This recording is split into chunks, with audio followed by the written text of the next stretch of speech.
Hello दर्शकों, कैसे हो। मैं अब लाइव आ चुका हूँ। कुशल मंगल खुश रहो सभी, मैं यही भावना करता हूँ। फॉलो सब्सक्राइब करो न करो, फॉलो सब्सक्राइब करो न करो, ये तो आपकी मर्जी है, पर चित्त लगाकर सुनते रहो, ध्यान लगाकर सुनते रहो, बस यही हमारी अर्जी है। तो जैसा कि हम लोगों के धम्पद का गाथाओं का पाठ चल रहा है, तो आइए चलते हैं 77 गाथा की तरफ। धम्पद की धम्पद संपद सब कहे, धम्पद संपद सब कहते हैं, अर्थ है हमें धम्पद संपद सब कहें, अर्थ है धर्म का रास्ता। धम्पद धम्पद सब कहें, धम्पद का अर्थ है धर्म का रास्ता। दुख मुक्त निर्माण पथ हमको दिया, जो है सबके शास्ता। 77वीं गाथा है इसमें, 77वीं गाथा है इसमें, जो पंडित बग्ग की दूसरी है। भिक्षुओं का चरित्र कैसा हो, भिक्षुओं का चरित्र कैसा हो, ये 77वीं गाथा की स्टोरी है। ब्रह्म बिहारी को चाहिए, ब्रह्मचारी ब्रह्म बिहारी ब्रह्मभूत ब्रह्मलीन ब्रह्ममय, ब्रह्म बिहारी को चाहिए कि ग्रस्तों को संतुष्ट करे। ब्रह्म बिहारी को चाहिए कि ग्रस्तों को संतुष्ट करे। शील वालों के साथ उपासक जुड़ते, शील वालों के साथ उपासक जुड़ते, और दुस्शील होकर ना असंतुष्ट करे, दुस्शील होकर ना असंतुष्ट करे। तो आइए चलते हैं हम सत्ता की तरफ कि ये जो 77वीं गाथा है 77 धम्पद की और पंडित बग्ग की दूसरी गाथा है, इसको कब और कैसे किस उद्देश्य को लेकर के तथागत सम्यक संबुद्ध ने इस गाथा को कहा है, डालते हैं प्रकाश डालते हैं उस चर्चा पर, उस घटना पर, उस कथा पर। एवं मे सुतंग एकं समयं भगवा सावथियं विहरति जेत बने अनाथ पिंडिकस्य आरामे। ऐसा मैंने सुना, एक समय तथागत सम्यक संबुद्ध शाक्य मुनि भगवान शास्त्रा शिक्षक अरहत सम्यक संबुद्ध श्रावस्ती के अनाथ पिंडक द्वारा बनाए हुए जेतवन आराम में बिहार में विहर रहे थे। उस समय की वाक्या है, उस समय की घटना। उनके जो दो शिष्य थे शास्त्रा के, भगवान बुद्ध के, तो उनके नाम थे अश्व जी और पुनर्वसु। अब इनको अश्व जी का मतलब होता है, हिंदी करेंगे तो अश्व जी, और पुनर्वसु का अर्थ होता है पुनर्वसु। तो ये दोनों भिक्षु थे। ये एक दूर श्रावस्ती दूर जाकर के कीटागिरी नाम का गांव था, उसके पास में जो बिहार था। तो आपने देखा होगा जब बिहार या आश्रम जो गांव में होते हैं, तो गांव से थोड़ा दूर होते हैं, हटके होते हैं, और उनमें जगह बहुत होती है। तो ये वहां बिहर रहे थे। इन दोनों लोगों ने क्या काम किया कि वहां पर कुछ फूलों के पौधे लगाए। अब वहां पे ये रहने लगे, पुष्प आने लगे, फिर और पौधे लगाए और पुष्प आने लगे, फिर और पौधे लगाए और पुष्प आने लगे। तो धीरे धीरे अब जब ये है कि थोड़े फूल आए, तो लोगों ने किसी की जरूरत पड़ी, अरे कि भंते जी हमें फूल दे दो और पैसे ले लो, तो दे दिए। अब लालच बढ़ा,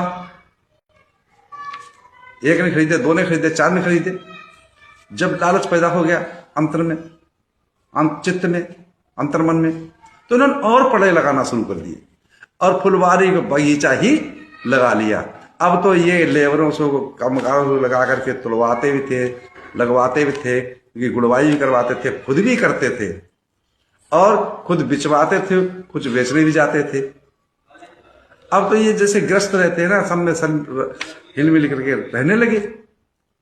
अब जो विनय का नियम है, जो धम्म का नियम है, जो भिक्षु जीवन है, जो भिक्षु के नियम है, जो भिक्षु के शील है, वो सारे दरकिनार हो गए। जिस समय ऐसा हुआ, तो अब ये गृहस्थों में जाकर के उनके साथ बैठते भी, उनके साथ खाते भी, उनके साथ एक चारपाई बैठते, एक चारपाई के साथ में सो भी जाते, है ना। अनाचार करने लगे, दुश्शील हो गए। जिस समय ऐसा हुआ तो एक समय क्या हुआ, वर्षावास समापन पर एक भिक्षु उधर से ही निकल रहा था, तो उसे पता था चलो भाई यहाँ बुझार है, यहाँ पर रुक लेते, आराम कर लेते। पैदल का रास्ता था, थक गया, वहां जाकर रुका, आराम किया। दूसरे उसको एक उपासक था, तो उसने आमंत्रित किया, पंडित जी हमारे यहाँ भोजन कर लो चल के। तो भोजन कराया। भोजन कराने के बाद पुण्यानुमोदन होगा, धर्मदेशना हुई।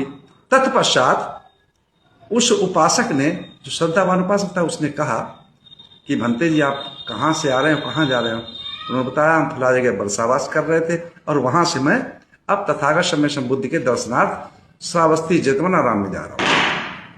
तो उन्होंने कहा कि ऐसा कीजिएगा कि आप जा ही रहे हो भगवान के पास, भंते जी के पास, शिक्षक के पास, तो मेरी एक हाथ जोड़ी विनती है, मेरी तरफ प्रणाम कर देना, पंचांग प्रणाम कर देना और ये बता देना कि भंते जी उपासक ने ऐसे कहा है कि जो कूटागिरी का बुद्ध विहार जो है वो दूषित हो चुका है। वहां पे कोई शील सदाचारी धम्मपरायण भिक्षु को भेजें, जिससे उपासकों में जो आस्था टूट चुकी है, जो श्रद्धा टूट चुकी है, वो पुनः जागृत हो सके। तो जब वो भिक्षु जाता है श्रावस्ती के जेतवनाराम में, तथागत पंचांग प्रणाम करता और उस उपासक की बात को बताता है। जिस समय वो भगवान को, तथागत सम्यक संबुद्ध को बताता है, तो उस समय तथागत सम्यक संबुद्ध सुनकर के और बहुत अचंभित रह जाते हैं कि भिक्षु को ऐसा नहीं होना चाहिए, ऐसे कृत्य नहीं करना चाहिए। जिससे हम निकलना है, हमें अपने धर्मपरायण होना चाहिए, शीलपरायण होना चाहिए, सदाचारी होना चाहिए। हमारे आचरण को देख करके, हमारे शीलों सदाचार को देख करके ही गृहस्थ लोग प्रभावित होते हैं, प्रसन्न होते हैं। और अगर हम प्रसन्न ना कर सके तो असंतुष्ट भी नहीं करना चाहिए। संतुष्ट नहीं कर पा रहे, असंतुष्ट नहीं कर, अरे ऐसा करते कोई ना करे जिससे असंतुष्ट हो जाए। तो उस समय तथागत सम्यक संबुद्ध ने 77वीं गाथा दंपति की कही है, 77, और पंडित वर्ग की दूसरी है। तो उसमें आपने सुनाई है, तो गाथा मैं समझाता हूं आप लोगों को, बोलता हूं। ओ वदेयानुशासेय असह्यभ्य च विनिवारे सतं हि सोपियो होति अस्तं होति अप्पियो।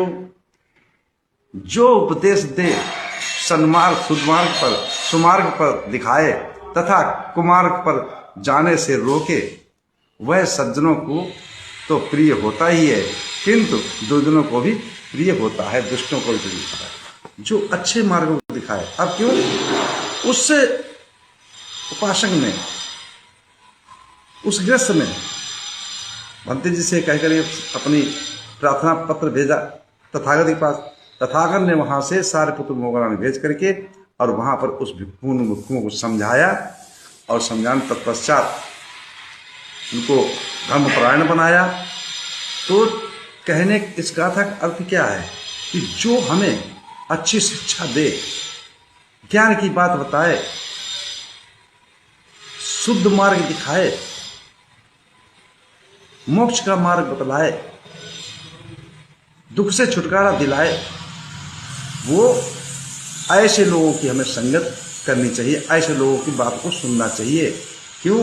वो हमारा शुभ चिंतक है, वो हमारा ख्याल रख रहा है, उससे घृणा नहीं करनी चाहिए। बहुत से लोग कहते हैं अच्छी बात कहोगे, अरे फालतू बकवास करा, चलो, ऐसा नहीं सोचना चाहिए। वो तुम्हारी अगर गलती को देख रहा है, रोक रहा है, तुम्हें अच्छे रास्ता दिखा रहा है, तो आपका कल्याण मित्र है, आपका शुभ चिंतक है, आपसे बहुत प्यार करता है, आपको बहुत मोहब्बत करता है, आपको बहुत चाहने वाला है। तो ऐसे व्यक्ति की बात को बुरा नहीं मानना चाहिए। इसी के साथ मैं अपनी वाणी विराम देता हूँ। आप सब लोगों को मंगल हो, कल्याण हो, सुखी जीवन हो, निरोगी काया हो, दुख दूर हो जाए, सुख से वास करो, हमेशा प्रशंसित हो, आप सब लोग मंगल हो, मंगल हो, मंगल हो। साधु साधु साधु।